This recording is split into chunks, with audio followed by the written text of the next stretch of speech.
Spending way too much time posting on X. This software helps you schedule posts, post automatically, and even do automatic seeding, saving you hours of work every day.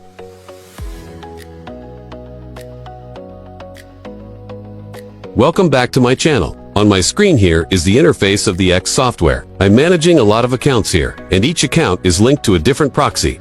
On the left, there are many features, but I'll introduce you to one feature that my clients use the most. Before posting, we need content. Click on the Content Management section. Then click Add Category. You can name this category anything you like. Next, click Add Post. Select the category you just created, and choose the type: comment, message, post, seeding, or share. You can skip the post title because it won't be displayed.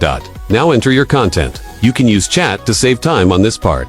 Or you can use one piece of content and click the software's preset characters here to avoid them. Post being flagged as spam or failing to post. You can also upload images or videos. Once done, click Save. Next is the posting feature, which includes personal posts and community posts. The general and content settings are set the interval between actions to 10 to 20 seconds in the content settings. The only difference is in the community settings. Choose communities you've joined or specify certain communities. Set how many posts each account will make and how many posts per community. The software can even automatically join communities for you for posts to specified communities. The only difference is that you paste the community link here. Simple, right? I'll run the software from the beginning so you can see how it works. And to get a post to the top of search results, seeding is essential. Select the seeding feature. Set the general settings to 10 to 20 seconds. Paste the link of the post you just made. Set comments at hashtags, tag users, and like posts. That's the main functionality. It's quite simple. I'll demo it for you.